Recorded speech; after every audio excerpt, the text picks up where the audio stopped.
You don't need to go to Niagara Falls when you can eat some fried balls.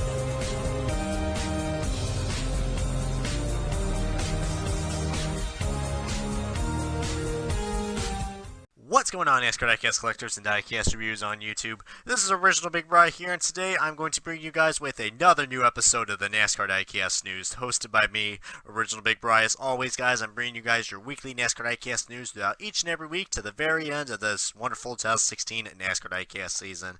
We're getting there, folks, and we do got a lot of cool cars to show you guys here for the remaining of this 2016 NASCAR Diecast season, with some new 164 Diecast and 124 Diecast from our good friends at Plan B Sales, Casey Diecast, and Lesher's Diecast. So we're definitely gonna be talking about that first once we start the show. And we do got some new interesting pre-orders that we'll briefly talk about. And of course, we can't have an episode without some cancellations. So we do got a good amount of cancellations to show you guys on this episode. So get ready to put your angry pants on for that part of the episode.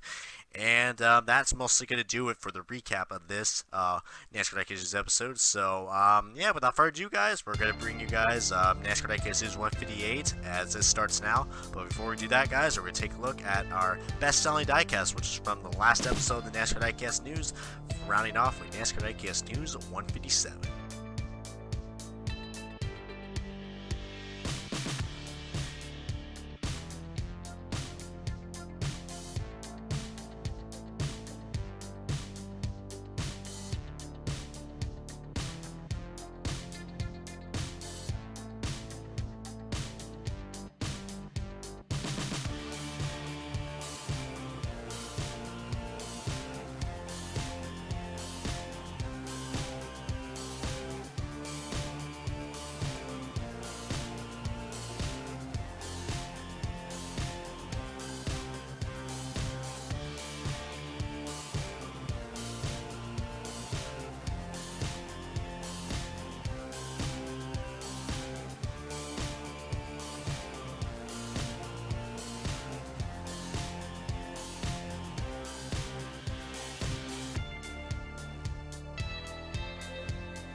Alright, everybody, so to kick off this new episode of NASCAR Diecast News, of course, we got to start off with your newly released diecast from our good friends at Plan B Sales, KC Diecast, and Lesher's Diecast. All great diecast dealers, definitely check them all out. I'll put a link in the description if you guys do want to check them out, or just search them up on eBay, because that's where you'll find most of these diecast ads. But yeah, we're going to start off with the 164s, and mostly just the 164s because there's no exclusive 124s in this episode. So most of the 164s and 124s are basically the same. So without further ado, guys, let's start this off, and we're going to start off with Danica Patrick's number 10 Turbocharged Toothfairy car, presented by Aspen Dental. So this was a very different looking car that I say it does look a little more better than the Aspen Dental car. And I don't know, I mean, I'm kind of given a vibe from the Mobile One. This car kind of reminds me of the Mobile One Pegasus car that Tony Stewart had for this year. Because if you look closely at the paint scheme, it kind of shows that a little bit, like on the side, like where the little wings are. So I kind of like that feature. I don't know if that was intentional or not, but that's really cool right there. But basically what this whole program is the Turbocharged Toothfairy, which she did drove this car at Talladega. Not the Talladega Chase race, the Talladega race that happened way back ago, like around springtime-ish or so. But the Turbocharged Toothfairy is like a program to help afford dental care for many NASCAR fans. So I guess it's really cool that Aspen Dental decided to do that and decided to promote that program on this sponsor for this car. So really cool right there. I think this would be a really nice good pickup to get. I mean, nothing. I wouldn't say it's nothing too exciting, but it does look a little more better than the Aspen Dental car. But it kind of reminds me of the Aspen Dental car that we had from last year, just with different sponsors. So, And of course, with the Danica car, we always got to include a Ricky Stenhouse Jr. car because that's just the wonderful couple that they have in NASCAR. But one of the most highly anticipated cars of this year for Ricky Stenhouse Jr., his Sunny D car is finally out, guys. And yes, the NASCAR Authentics version was released first, guys, but was announced first. But this car, depending if Wave 8 is coming out or not, but this car was released on Wave 8. So the announcement of that car, NASCAR Authentics did beat them. But this car is now available. I don't know if Wave 8 is available yet. If you want to get the Sunny D car in the retailers. But yeah, really cool to see this car finally make it. This is definitely, I think, my favorite Ricky Stenhouse Jr. car that we've had for the past couple years because he's always had the same sponsorship. So I really like this new sponsorship he's got. I mean, I think he's driving 5 races in the Sunny D car. I'm not quite sure what races, but if you can catch the Sunny D car, you know, in one of those races, I'm sure it looks really nice because it's a nice looking car. And if you guys also seen the commercial of the Sunny D car back in May, it was a pretty nice throwback commercial. A nice little, you know, throwback to all our kids' days. You know, heck, I'm sure a lot of us probably drink Sunny D. I know I did back in the day. So, so yeah, really cool car and really brings back a lot of memories for people like me. You know, drinking that stuff as a child. So yeah, really cool right there. I probably recommend getting this car because it's so bright and the paint scheme just looks freaking nice. The next car right here is probably, I would have to say, one of the most hyped daunted throwback cars, but also one of the most disappointing ones as a result. Now, a few episodes ago, I did review this car because it was released early at Joe Gibbs Racing's website, but now this car is officially available to the retailers. I'm not retailers, the retail diecast shops, and it's the Matt Kenseth number 20 Tide Daunted throwback car. And this is the only Daunted throwback car this year that's on the PTC mode, which, I mean, do you even gotta say it? I mean, to check out the last couple episodes of NASCAR IKS News when I talked about this, I think it was number 155 or 156. But I'm sure there's a lot of people severely disappointed. And I also realized that the orange on this car is a lot more darker.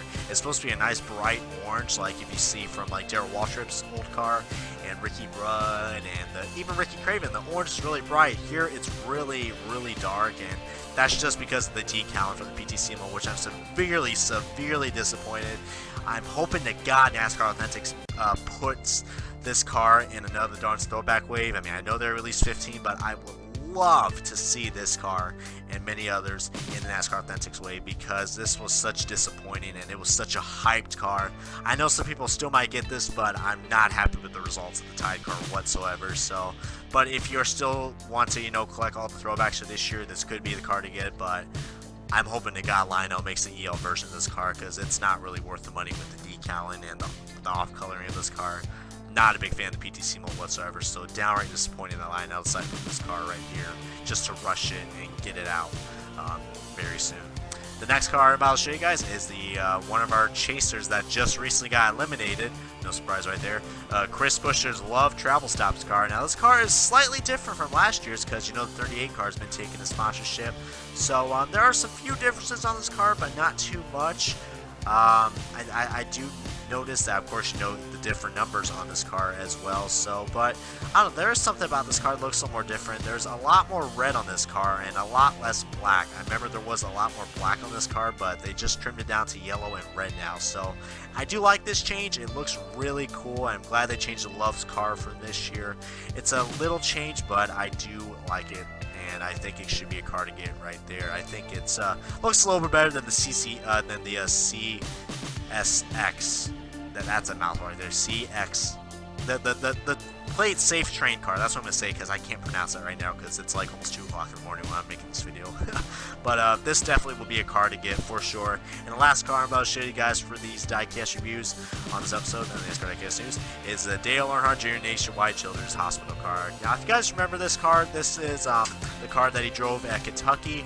And Nationwide they always are a big sponsor and a big partner for the Children's Hospital. I know they do. They sponsor like an Xfinity race at Mid-Ohio, I think. I remember that because Regan Smith drove for them a couple times. But really cool side for them that they decided to step it up their game this year and put it on a Sprint Cup car. And yeah, really cool. I think this is a really cool looking car. It's a nice, different Dale Jr. car that we got for this year. And I kind of like it, you know. It really has some different color variations to it. I do like a blue junior car with a gray numbers, and I do like the little light blue number that we got on top. But overall, really nice looking car. Probably, it's probably up there on one of my top 5 Dale Jr. cars that we have for this year. It looks pretty nice, and I do like the little butterflies are on that. That's a nice little feature because it is a children's hospital car, so they got to make it, make it look very nice and such. So this would be a Dale Jr. car I would recommend getting. Alright everybody, now we're going to get onto the pre-orders, and we do got a good amount of cars to show you guys. So first one up is a Ricky Styles Jr. car, the Brian Clausen tribute car, which he drove at Bristol. Now I'm hearing rumors that this car is on for pre-order in both scales, but I feel like if it is going to get canceled, there's some company, I think, like either Fastenal or the Brian Clausen tribute, or someone is taking part to get these cars made. So even if it gets canceled, I think this car could be made, but you just got to pre-order, guys. This would be a really nice looking car to have right here. Plus, this car almost won at Bristol. I mean, I know Kevin Hart won that race, and that was really cool to see him back in Victory Lane, but could you just imagine if this car would have made it in Victory Lane? That would have been such a great tribute for Brian Clausen, because, and also Brian Clausen, if you guys just saw for any IndyCar fans out there, the IndyCar ceremony was just on a week or so, and he won the most popular driver. So thank you guys for voting on Brian Clausen as the most popular driver for the Rise IndyCar Series this year. That's a really cool tribute, and that definitely means a lot for the Clausen family for sure, because after the tragedy that they had in August. So really cool right there, and I'm hoping that this car will make it in the MOQ list for sure, because it's I would love to have this car since I'm a big IndyCar fan. And I have met Clausen a couple times, and he's a really, really cool guy. And the next car right here is another car that I think will make it on pre-orders. Is the Matt DiBenedetto NASCAR Heat Evolution car. Now I'm hearing rumors that maybe DMR might get some cars produced for this car if it does get canceled, but that's just a rumor. I don't think that's 100%, but it would make sense because they would, I'm sure, Doomberry Martin Racing would love to have their own diecast for their first game. Now, while I have mixed feelings about NASCAR Heat Evolution, I'm not quite sure if I'm gonna, get it or not. But this is a nice looking car. I do like it better than the Eric Jones car that surprisingly wasn't on pre-order. So I think this is a better route that they went for Matt DiBenedetto. But I'm really surprised, we're getting a lot of Matt DiBenedetto diecast. But I'm hoping to God this car will make it on pre-order. Because some other Matt DiBenedetto cars have been canceled for this year. I think only one has, so we might be in some good luck. But just pre-order, guys. I mean, I hate to pull Steve Post, but you got to pre-order these diecasts if you want them to be made. And I would love to have that Brian Clausen car and this NASCAR Heat Evolution car produced for sure. But that wraps up on the 2016 pre-order, guys. But I just want to say that the 2017 NASCAR diecast season is kicking off already, guys. We do got a 2017 NASCAR diecast in. I don't want to say in stock. I don't want to get hold of myself, but these bad boys will be in stock on February 2017. But who knows? Maybe we'll get lucky and we'll have some come out in January like we did last year. Because now we don't have to wait so long on Ford molds because those took forever. So we got a lot of Ford diecast in this first wave of the 2017 NASCAR diecast. So all these cars are available for pre-order, and not really too much changes right here. But feel free to check them out. It's all online on Racing. If you want to check out, just type in 2017 on the search bar, and you can see all the 2017 diecasts that are on pre-order. And we'll release more renders as this episode comes on, and so forth. And we're going to round out to our final topic, guys, and it's going to be the canceled NASCAR diecast. Of course, this is the part that I'm sure a lot of you people are not too excited about, but hold on to your crying bibs, because there are some good cars that were canceled for this wave, and these first three I'm about to show you are all canceled in both scales. So for 124 and 164 collectors, you are pretty screwed for these next three I'm about to show you right there. And the first one up is surprisingly, another Darrell Wallace Jr., or as also known as Bub Wallace. His Donta throwback Ford car. I mean, it's an Xfinity car. I get it. I'm not really a big fan of Xfinity throwbacks, but I would love to see this car because this is a throwback to Mark Martin's Folgers car that was driven back in the 90s. So I would love to see this car made because I do like all the Mark Martin throwbacks. But I think this car was just a little underwhelmed and didn't get that much recognition. I mean, like most Bubba Wall diecast, which is very unfortunate. He's a very talented driver and he has a pretty good fan base, but just not enough to get this pre-order made. But just that is so unfortunate right there, and just that's gotta suck right there. But thank God there are custom makers out there, so that are probably going to get this car made. And next car is a Tony Stewart car. I know that's surprising. A Tony Stewart car in the year he's retiring. That's a tragedy. But I can see why this car right here, his Nature's Bakery Brownies car. If you guys don't know, that was the car that he drove at Dover. And I don't know what's going on with Nature's Bakery, but they're really shoving down all these brownies down our throats. I mean, they did it with the Johnson Throwback car. I'm surprised that car got made. And then did it again with the legend himself, Tony Stewart. Now, I'm going to keep this as appropriate as I can, but I can say this is probably not the most best looking car. In fact, it's a quite disturbing car. You know, it's a car that's made of it's a paint scheme. The paint scheme is basically all brownies. Well, that could be a good thing and a bad thing for many people, but I'm sure the people I've spoken and this car didn't got made.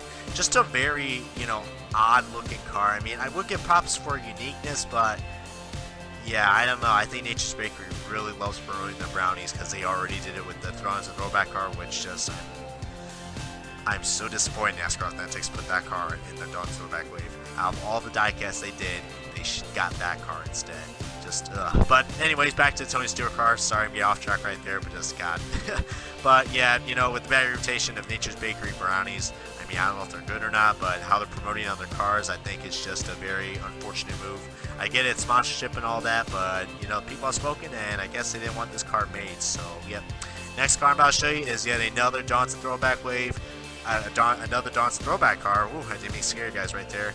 And it's AJ Allmendinger's Kroger Johnson Throwback. This one I know a lot of people were severely disappointed of because this was a nice looking throwback. I mean, I can't remember what the throwback of this car was, but I hope NASCAR Authentics can make this car since this car was canceled. And, you know, I mean, with the start of the NASCAR Authentics waves, you know, back in Wave 1 and Wave 2, we did got 2 diecasts that were canceled, and they did end up mating them. And one of them was a Johnson Throwback car, the Austin Dillon Johnson Throwback car from last year, so. But I don't know if NASCAR Authentics will make another Johnson Throwback wave, but, you know, it's very disappointing to see the Kroger car getting canceled. This was, I say it was up there in one of my top 10 favorites. You know, it was really cool seeing AJ Allmendinger and Kroger and JTG Daughtry Racing to come up with a cool throwback for this year because they didn't do one for last year, from what I know of. So, you know, very unfortunate to see this car getting canceled, and, you know, I definitely did not expect this car getting canceled, but it did. So, sadly, this is a throwback rule that will never get made. So, sorry to any Allmendinger fans out there. These next 2 cars I'm about to show you is probably NASCAR's hottest man right now in the Toyota field, and you know what that means? Well, the Toyota haters, they definitely are not going to be pro to these cars, and that's why they got canceled. So the Martin Truex Jr. Bass Pro Shops NRA car canceled in the 124's standard version only, which is severely disappointing because I did like this car. You know, I know it's similar to Austin Dillon's NRA car from a couple years ago, but you know, I'm always a big fan of the Bass Pro Shops NRA schemes. You know, I love how they represent, you know, the American colors on that. And, you know, I'm glad this car did got made in 164. When I saw this car in the cancellation list, I'm like, oh, Lord, it's canceled on both scales. But, unfortunately, it's only canceled in the 124 scale standard version. So, for any 124 collectors out there, you're pretty screwed. But the Elite version, I think, is still up for pre-order for now, but we'll see how long that lasts. And to wrap up the show, we got the final car for the cancellations. It's another Martin Truex Jr. car. His Furniture Row Racing, a Chicago win car. That's canceled in the 124 Elite version. So, you know, with the Elite diecast, they have a lot more details in them. So, but they are a lot more expensive. They're like $100 or $110. So they're pretty up there with the amount of detail that they have on those Elite versions. But, you know, Martin Truex Jr. starting to win a lot. I guess not too many people are pre-ordering these cars, or they haven't had enough time to get these pre-orders out in time to meet the MOQ. But, you know, very unfortunate for a guy who's been doing really good. We're going to see how good Martin Truex Jr. is going to be doing in the second round because he, you know, flat out almost dominating the first round, you know, winning 2 out of 3 races. So, you know, that's Martin Truex Jr., man. He's really starting to show some speed, and hopefully he'll get to the top, to the final round like he did, you know, last year. So we'll see how that Furniture Row Toyota goes out, and we'll see from there, guys. But other than that, guys, this has been a wrap-up of the NASCAR Diecast News 158. I hope you guys enjoyed this video. As always, please give the video a good comment, like. If you guys have not already, I highly encourage you guys to check out my channel. I'm doing, you know, of course, I'm always going to do NASCAR Diecast News. I got some new NASCAR Diecast to show you guys very soon. I do plan on doing a Dawn's Throwback Wave review pretty soon. I just got to collect a few more, so stay tuned for that. That's going to be really cool right there. It's probably going to be similar to my IndyCar diecast review that I did, my little mega one. But yep, guys, that's going to wrap it up, guys. So hope you guys enjoyed this video, and this is Rich Big Bryce signing off. And until next time, guys, I will see you guys in the next video.